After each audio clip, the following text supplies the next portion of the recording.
alaykum hurmatli mijozlar, hurmatli kanalimiz obunachilari. Bugun tayyor fermani sotuvga kelganmiz. Videoni oxirigacha ko'ringlar, batafsil tushuntirib berishga harakat qilamiz. Bu darvoza qismimiz ko'rishingiz mumkin, juda ham katta qilingan, 70 tonnali furali bemalol kirib chiqib keta oladi deb aytishdi egalari. Xo'sh, bu stalbalarni ko'radigan bo'lsak, aynan shu ferma uchun svet tortib kelishgan, ikkita liniyada. Zangata liniyasi va Yangi hayot liniyasida bu yerda mana ko'rishingiz mumkin. O'zini transformatorlarga ham ega.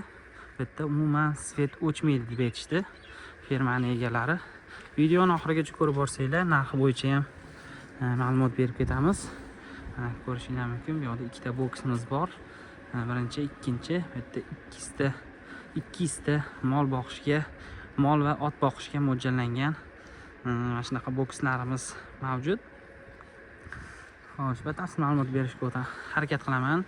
Qo'ldan kelgancha mana bu yerda darvozaxonamiz va bu yerda ikkita oila yashashga ham joylari qilingan. Bu yerda mana stabilizatorlari ham qo'yilgan ekan mana shunday holatda. Mana elektromobilga ham o'z zaryadkasi bo'lgan, lekin yechib ketishgan. Qo'yib olsanglar tayyor simlari bor. Xo'sh, bu yerni ko'rishingiz mumkin. Bu yerda mana yashil zona qilib ana qilsanglar bo'ladi. Daraxtlar ekib, salqin joy, o'tiradigan joy qo'ysanglar bo'ladi. Endi esa xo'sh, asosiy molxonalarimizga kiramiz. Kirganimizda ko'rishingiz mumkin, juda ham katta pomeshcheniya qilingan, juda ham chiroyli. Bu yerda mana ko'rishingiz mumkin, yaqinlashtirib ko'rsataman. Klimat kontrollari qilingan va bu yerda mana ventilyatsiyon sistemaga ventilyatorlar qo'yilgan. Bu ventilyatorlar plastmassa ventilyator emas, bular haqiqiy metallический, ancha qimmatroq bo'ladi ekan. Egalar shuni ham aytib o'tishimizni ta'kidlashdi. Va tom qismi nom esimdan chiqib qoldi. Ular tom qismi ham yaxshi anaqada yopilgan. Bu yerda mana o'rtasida ham eshiklar qildirilgan. Bu yerni agar mana shu metallический bu oxirlarni olib tashlansa, bu yerda tayyor umuman stoykasiz boks paydo bo'ladi. Xohlasanglar bir sex qilib ishlatish mumkin, xohlasanglar bir skladniy pomeshcheniya qilish mumkin, xolodilnik qilish mumkin deb aytishdi egalari.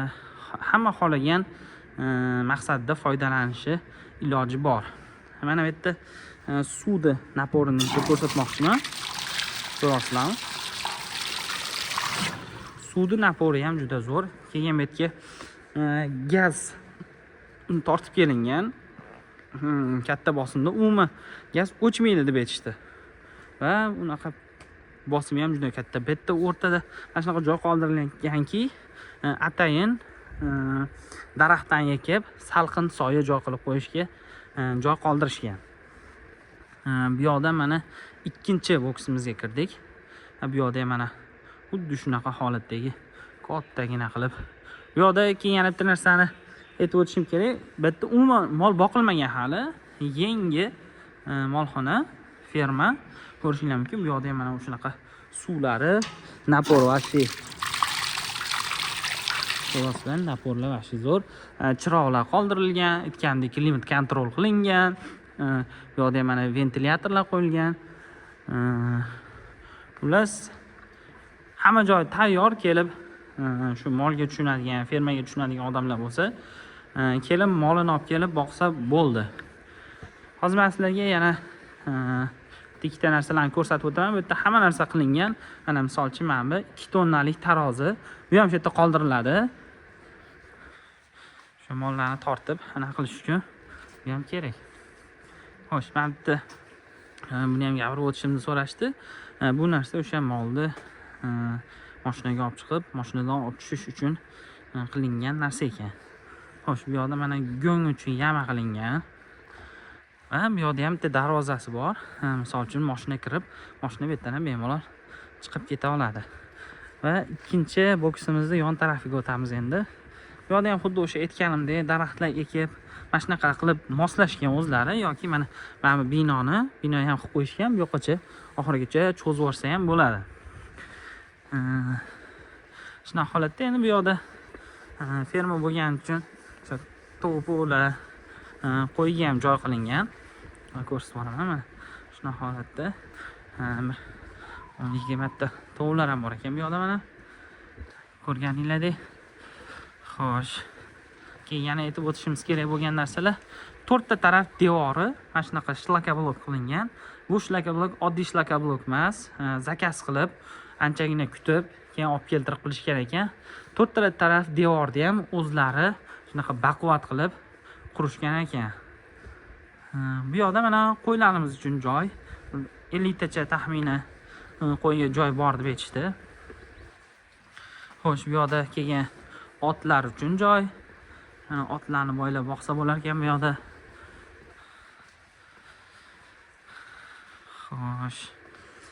Keyin bu o'sha yem aralashtirish uchun mana shunaqa qilingan, yemlarni tashlab aralashtirib bemalol bersa bo'ladi. Bu yoqda 2 ta qozon bor. Bu shu yemlarni qaynatish uchun. 200 ta molga bemalol shu qaynatilgan yem yetadi deb aytishdi. Shuni qurgan akalarimiz. Xo'sh, bu yoqda mana orqa tarafi, bu yoqga ham shu daraxtlarni ekib, shu yashil zona qilib qo'yish uchun bularni tashlab ketganmiz bunaqa joylarni deb aytishdi. Xo'sh, mana bu yoq tarafdan ko'rsataman. Katta joy. Endi bu videoni o'sha fermaga qiziqadigan yo shu fermani tushunadigan odamlar yaxshi tushunadi. Mana ko'rishlar uzun joyimiz. Bu yoqga haqiqatan aytganlaridek daraxtlarni ekib qo'ysa ancha chiroyli yashil zona bo'lib, ferma ham ancha chiroyli ko'rinadi. Bu yoqda mana o'sha birinchi boksimiz. Mana bu yoqdan anaqa betonlar bilan ajratilgan.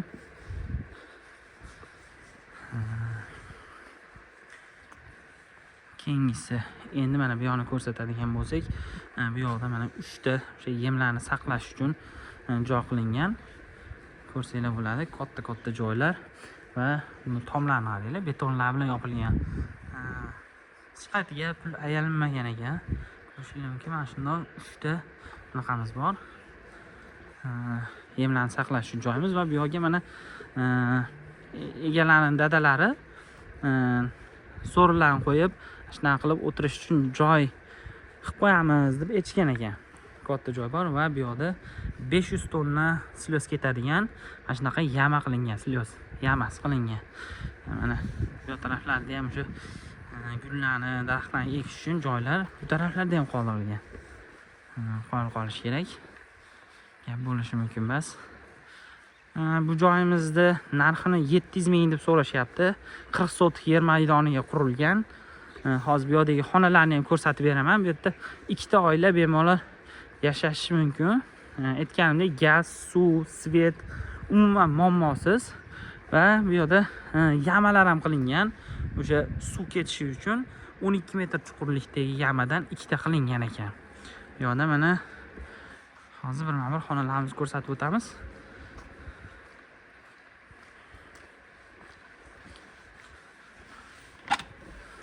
Xo'sh, birinchi xonamiz shu ovqatlanib o'tiradigan choyxonaga o'xshagan joy, 2 ta oynasi bor.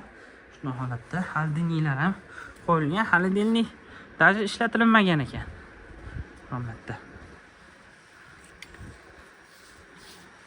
Xo'sh, bu yoqda keyin oshxonamiz. Ko'rishinglar mumkin, bu yoqda shu ovqatlar tayyorlab, yeb o'tiradigan joyni ham qo'yishgan. Oshxona mebellar yangi qilib qilingan.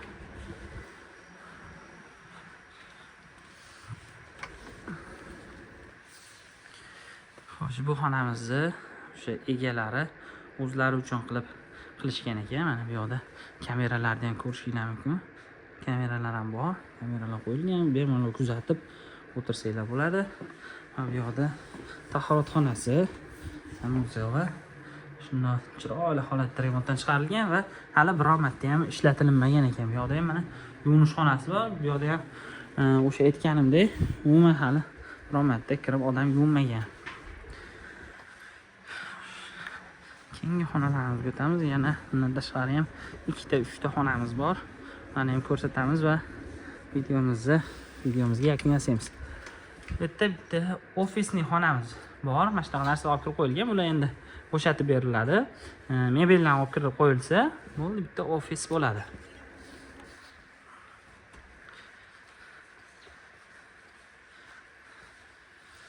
bitta ham xonalarimiz bor. Ikkita xonamiz o'zining sanuzellari bilan birgalikda. Bu yerda o'sha boquvchilar, boshqalar bemalol yotib mollarga qarashligi mumkin. Mana shunday sanuzelar bor, so'riladigan joylari bilan. Va bu yerda ham bitta xonamiz bor. Xo'sh, videomiz asosiy shulardan iborat edi. Kimga fermamiz ma'qul kelgan bo'lsa, pastdagi raqamlari bo'ladi, telefon qilinglar. Batafsil ma'lumotlar olib, baraka qilsanglar bo'ladi. Hammaga rahmat.